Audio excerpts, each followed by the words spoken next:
So thank you, Purna, for volunteering for this. Um, Purna, tell me something about your son. What is his name?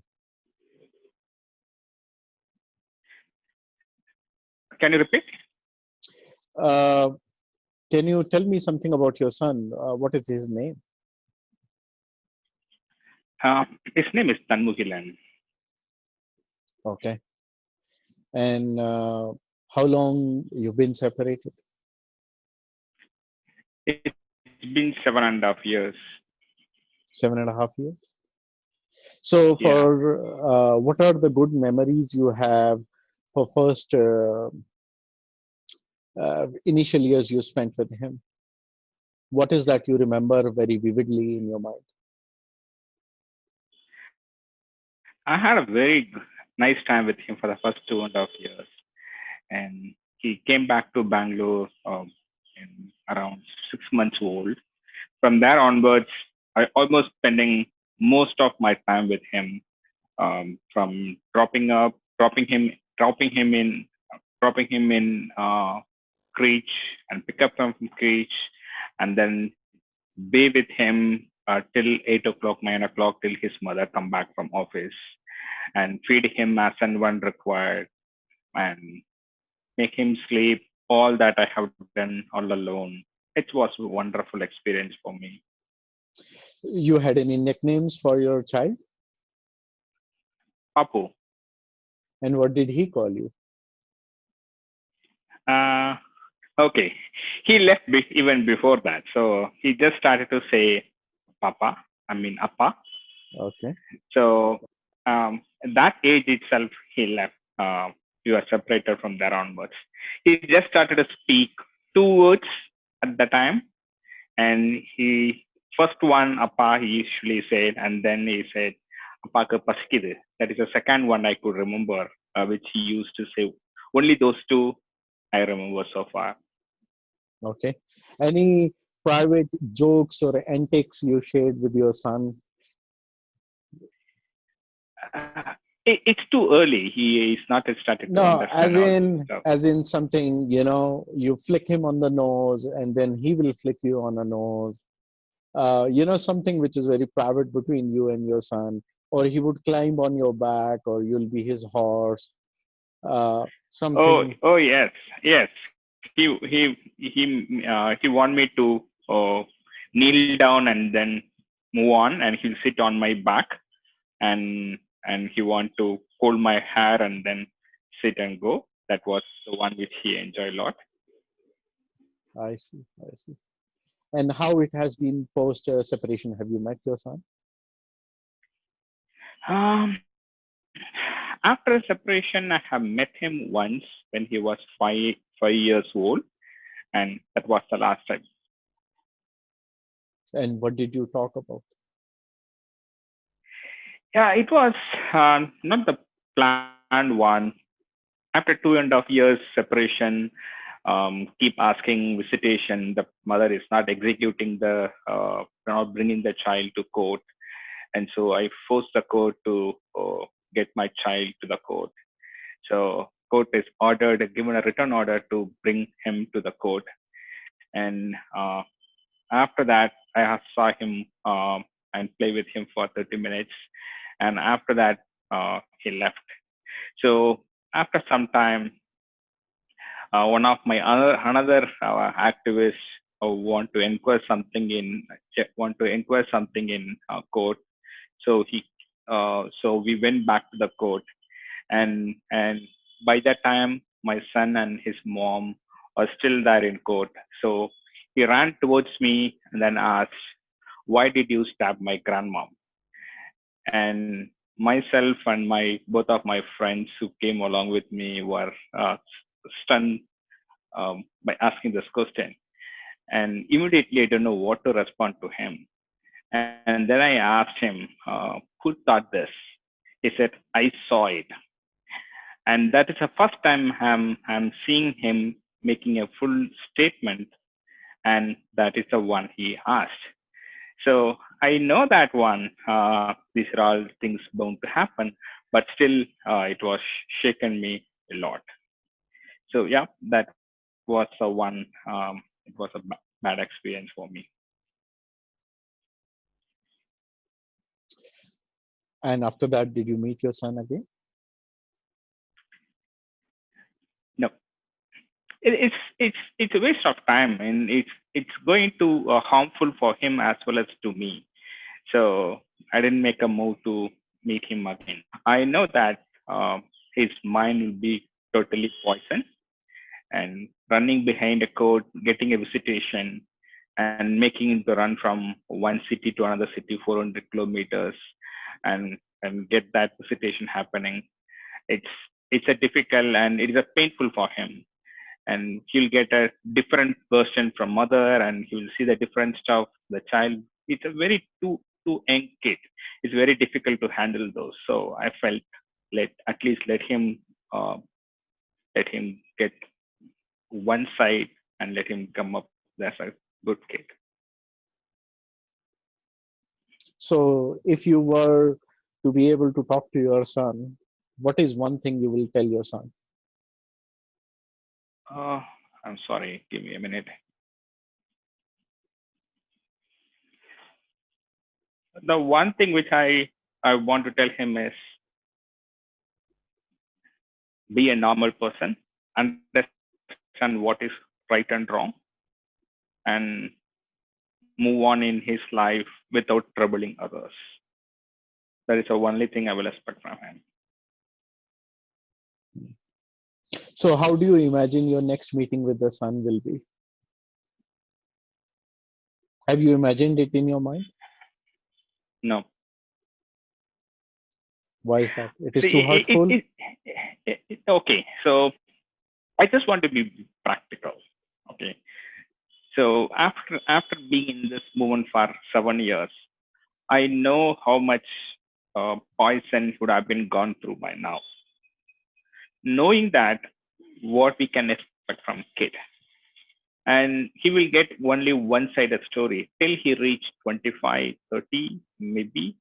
He won't understand that what father could have been gone through in the hand of his mom. So in that condition, I feel expecting anything better or behave like or building a father-son relationship. It's a very difficult. It's the court is not going to listen all these. These are emotional stuff, and court don't have time to do all these stuff as well. So I don't expect anything from anyone. So, do you have any fears with regard to your son? Of course, of course. The mother is following her parent, and she's mimicking her parent, and I don't want him to mimic the same as his mother, and be responsible to the society, and understand that what is right and wrong, understand um, how we should live in a society. That's what I will expect from him. All right. And when you've been into this for long, right?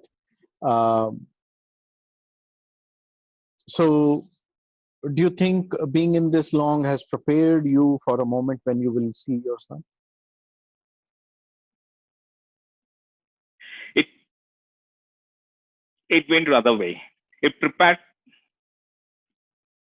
to let him live on his own, rather than keep on trying to see him and put him in a difficult condition until till he realize.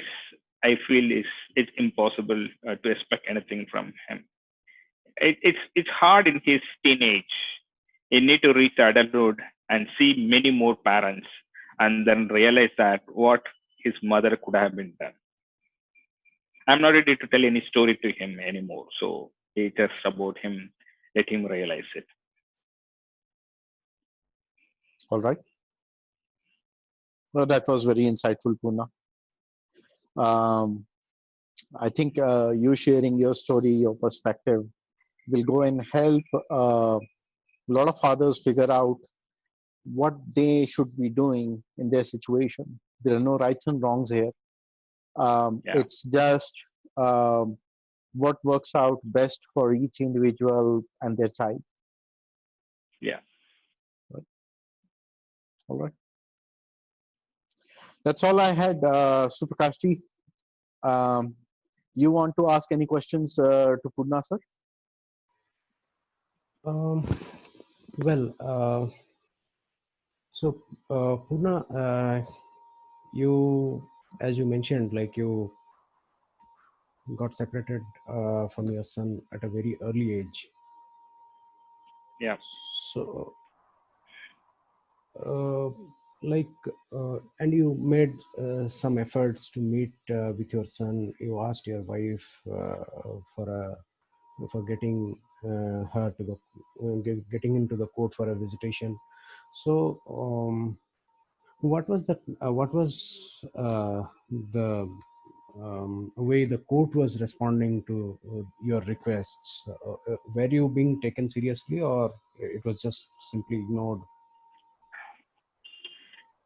It was just being ignored. And see, as you know, the woman have a lot of options, Yeah. and the court in Madurai and asked her to bring the child to the court, Right. and immediately they decided this here in Madurai the the case is going against them very fast.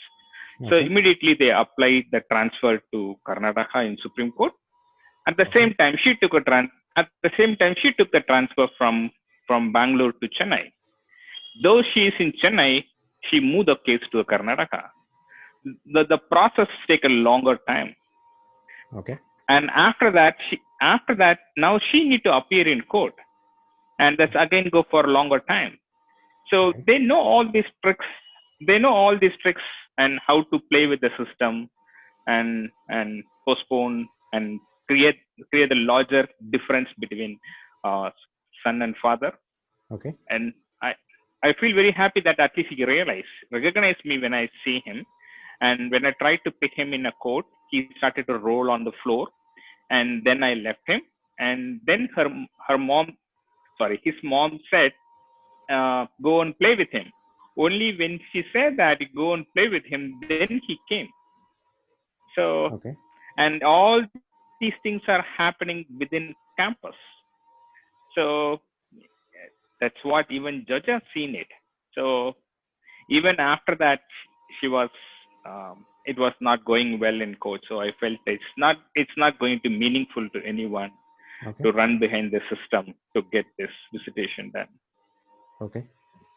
So, do you think the child was in a kind of fear psychosis, and the child was threatened to follow the mother's instructions when you are there around, something like that? It's not like no, I won't say that. In my case, it won't say that because he was too young, right? So his memory of father has been erased.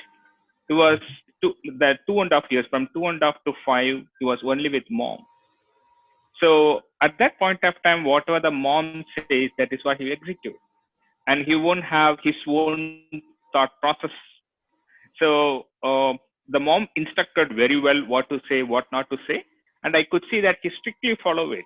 In fact, I just told this incident. He was playing with me for 30 minutes, Okay. and he didn't tell anything about the incident which I told, horrible incident which I told. Okay. And when I went out and came back after 15 minutes, Okay. then he saw me, he ran towards me and asked this again. So the mother has asked him, "Have you told this? Have you asked this question to him?" He realized that he forgot. So once he saw me next time, he ran towards me and asked this, and then he went back. So that clearly says, that clearly describes that what has been put into the primitive mind of the child. The child is Yeah, simply executing that, and child doesn't have anything on his own to come forward and ask such a question to you. So it is clearly evident that the way the mother is training the child the same way the child is coming and executing the instructions, uh, even though in his free time he forgets, and he loves to play with you. Oh yes. So that's really pathetic, like the way the children are being brought up. See, it is a pathetic, but it is not new in India. And Right. we have seen it lot of, if even if you go to any family court now, Yeah. outside of the family court, you stand on the Saturday, Yeah. and you will see that what are the kind of drama is happening. And Yeah. that's not court aware of it, it's not court system aware of it, or does not know the government aware of it. Everyone very well aware of it. Okay. They all have a common agenda. They're just executing it. Then why they're not taking requisite stand against this kind of practice? Why? What is that stopping them from taking a Men serious? is okay. My perception is men is not crying enough. Okay. Men cry is not recognized in the society, Okay. and he is not allowed to talk about this problem or his problem Mhm. anywhere in a society. He has been labeled as failure. So Okay. men don't want to talk about it. Even whoever talk about it is go through tough time in a society. Mhm. And that if a kid is not crying enough, how Okay. he get a food? Though every year, as you know that 5% of marriage is getting broken Yep. every year. Okay. Who's get married in that year? Okay, Mhm. though it is happening in that extraordinary rate, everyone go through the same type of issue, but we are not crying. We are not aware of it. Okay. And if some, even I take my as example, even before my issue, Okay. if any men talk about this problem to me, I will suspect men could be the culprit. That is the default thought process put on our brain. Okay. That need to be changed. Until then, it is not going to change. And that's why we want this father rights, men's right movement to flourish and get what we want. Okay. So conclusively, what I can say is, like, unless and until men stand up and speak for themselves. And Yep. one more phrase you told, that crying baby gets the milk. Yep.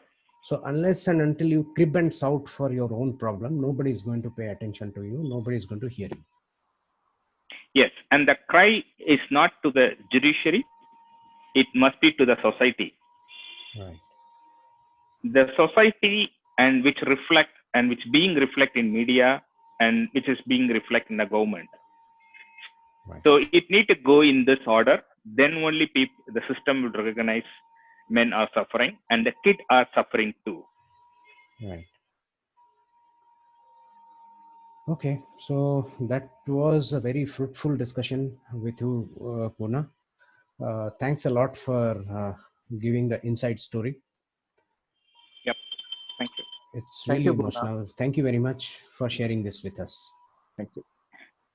Thank you. Bye. Thank you. Bye bye. Bye now.